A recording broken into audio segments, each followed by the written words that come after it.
Well, okay, so before my deal with Def Jam, where everybody got to know Neo, I went by my regular name Schaefer, and I had a deal with Columbia Records. This was a few years before the Def Jam deal, and that basically went left because I didn't know that I could say no to stuff. And like they basically had me, it was like, no, don't write those type of songs, write these type of songs. No, don't work with those producers, work with these producers. No, don't wear that, wear this. Like it was, they basically had me being who they wanted me to be, which is kind of on some like Baby Tyrese back then. That's who they wanted me to be. And I didn't like it. So like I went to them and asked if I could write a couple more songs that maybe made more sense with who I am. And they were like, well, no, your budget's depleted. That is when I learned that back day, I don't know if this still happens, but back day, so your A&R will fly you out, you know, because mind you, I'm still living in Vegas. So they fly me to New York, take me to this fancy restaurant. Every time I come to New York, we go to this fancy restaurant. And then as soon as the bill comes, they throw out a credit card, right? I had no idea that my budget is on that credit card. So I just paid for that dinner. No clue that that money is mine. But, you know, oh, no, don't worry about it. We got it. Throw that credit card down. That's scummy, you know? Spent damn near my whole budget on just dinners, just flying to New York, eating dinner. Yeah. But what was the intention then? Obviously, because I think, like, you know, when someone knows they've got the next hot prospect on their hands, they're not going to try and mess them about. They feel like they treat them different. They treat them with more care and stuff. Was it a thing where they had belief in you? They had faith in you? Or was it just kind of like, let's just get free dinners out of the kid? Like, well, I mean, I don't know. Again, they was having me write the songs that they wanted me to write, work with the producers that they wanted me to work with. They had my image already set for me. So, you know, we finished the album. The album apparently didn't cost a whole lot of money because the majority of the money went to that. Because when I went back to them trying to record some more songs, they're like, your budget's depleted. And I'm like, well, I don't, this album is not, I'm listening to this music and I'm like, this ain't me, bro. Like, he's like, bro, it's not supposed to be you. It's smoke and mirrors. I'm like, nah, damn that smoke and mirrors. This ain't who I am. I don't want to do this. So they shelved me for like 2 years. I sat on Columbia Records, couldn't do nothing, couldn't go nowhere. I'm back at home telling everybody I got a record deal. They're like, no, you don't. You always here. You ain't got no damn record deal. But yeah, that was a low point. Yeah, it must have been a tough time. I couldn't do nothing, bro. I couldn't do nothing. So my manager at the time went to them and eventually got them to let me go, but they kept every song that I wrote, kept the whole album. And mind you, at this time, I really don't know nothing about publishing and none of that, so I don't even care. I'm like, fine, I just want to be free. So, another part to this story. A few months after that, right, I'm actually driving en route to a job interview, and a song comes on the radio. If I wanted that girl, then I would be with that girl, but that one ain't for me. Marcus Houston. Oh, yes, I know. I was thinking, why don't I know that? Yes. That song was supposed to be my first single when I was signed to Columbia Records, and they gave it to Marcus Houston. Didn't tell me. I got no money, no nothing. Just, I'm on my way to a job interview, crushed, destroyed, because I'm like, my foot was right in the door. I was right there. Yeah, Marcus Houston. And why did they decide to do that then? I mean, they wasn't gonna not use the material. It was good music. It was good material. Who wrote that? I did. But wait. Are you not deep on? Yeah. So you wrote it. Yeah. And they've given it to him. Yes. And it was meant to be for you. Yes. And they didn't tell you this. No. And how on earth is the first time you're hearing what was your feeling that you were going through when you were in the car and you heard your lyrics? You know what? That's ridiculous. Like, you know it that? was cool, but not cool. Because they kept all my background vocals. My voice is on the record. No they way. kept all my background vocals the whole nine. So I'm listening to the joint like, hey, I'm on the radio, yeah. Wait a minute. Yeah, I hear him. Somebody owe me some money or something. What the Yeah, hell? of course. So, I mean, it took a little while, some lawyers and some lawsuits and all that. I eventually got what was mine. But yeah, that was. But here's a question, because I feel like That's crazy, bro. I think if I was in Neo's position, I might have not been mad, depending on this answer he gives me now.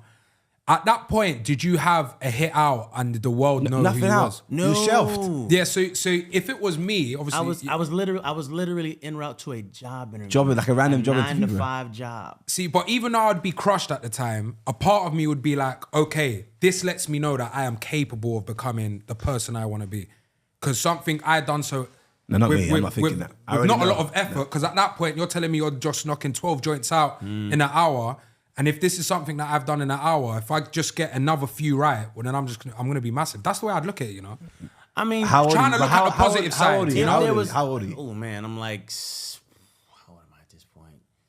Maybe like 22. No, I'm not thinking that. Right now. I'm not. I know, but if you I'm not smart enough for that. No. I'm angry. I'm in the car screaming. No, I hear you, bro. That's 100%, the initial reaction. But if you had to try find You the at 22 is not going to be intelligent enough to be like, oh, that's so cool. That means I can make it. No, it's not a movie, bro. No, Where's facts. my fucking money, bro? No, That's what I'm facts. saying. That's what I'm thinking. That opinion's coming from now trying to look back at the situation. Do you know what I mean? Hindsight's innit? Yeah. Hindsight's In the hindsight. moment, I can honestly say I was just crushed. I would Because, be finished. I don't at this point. Like, mind you, after I got out of the deal, managers went away, production company went away. So at this point, I'm just regular old me, which is why I'm en route to a damn job interview at a telemarketing place where you call people on the phone and ask them if they want to change their long distance service. That's the job interview that I was en route to. Man. And then I hear my song on the radio. I have no idea how to get a hold of Marcus Houston, how to get a hold of anybody at Def Jam. Don't have none of those numbers no more. I am at ground zero, but my song is on the radio. A song that no one I'd knows just be crying is in even the car mine. like this. Yes, Yeah, dude. I was It's a good crushed. tune, though. I was crushed. You know what I mean? I'll be upset, man. So Yeah. when I like your positive outlook. You know what I though. mean? That's- No, I don't. You gonna make it? No, in no, life, because bro. I'm with you. I'm with you. Definitely, I'm with you, bro. At 22, you're gonna be upset. But now, if I had to try and find the positive years later, it would be that flipping. Oh, I've got this, bro. Like I'm a talented man. You get what I'm saying? I I understand. mean, I always knew that what I was doing was good enough for something. Like, I mean, I got a whole record deal off of just my what it is that I do. Like the whole Columbia record deal, I got that. I used to write with this cat named Paulie Paul. Again, rock bottom. I'm living in this dude's basement. We wake up every day and just do music all day long. And then his management would then go out and shop the songs. So mind you, I'm singing, I'm writing and singing the songs that we shopping. So Columbia Records asked about the voice on the record, like who's the guy singing? Oh, that's the same cat that wrote it. Oh, really? Oh, what bring him in? Let's meet him. And that's how I got the deal. So I knew that I had talent, but You knew before. that Okay, first deal is when I learned that, if you don't know who you are, they will create you for you.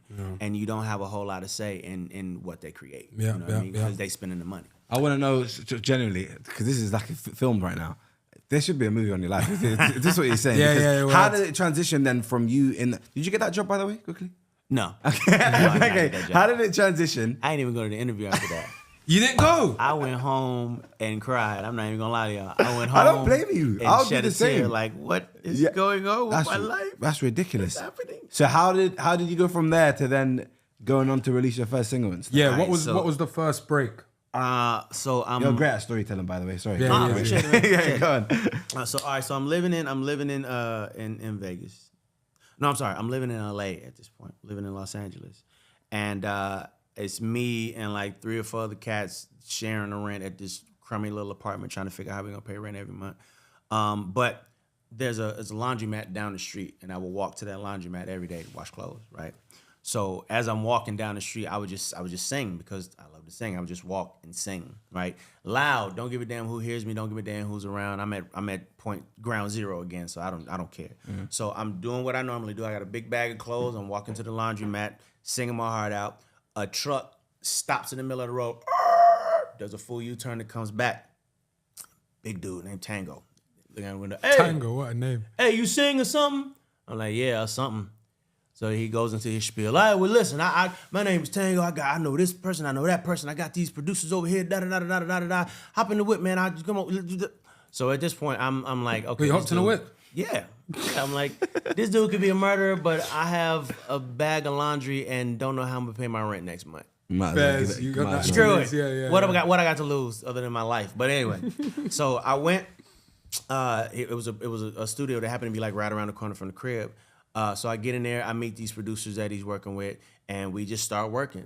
No real direction or whatever. We just working. They'll throw up a track. I'm just writing because I can.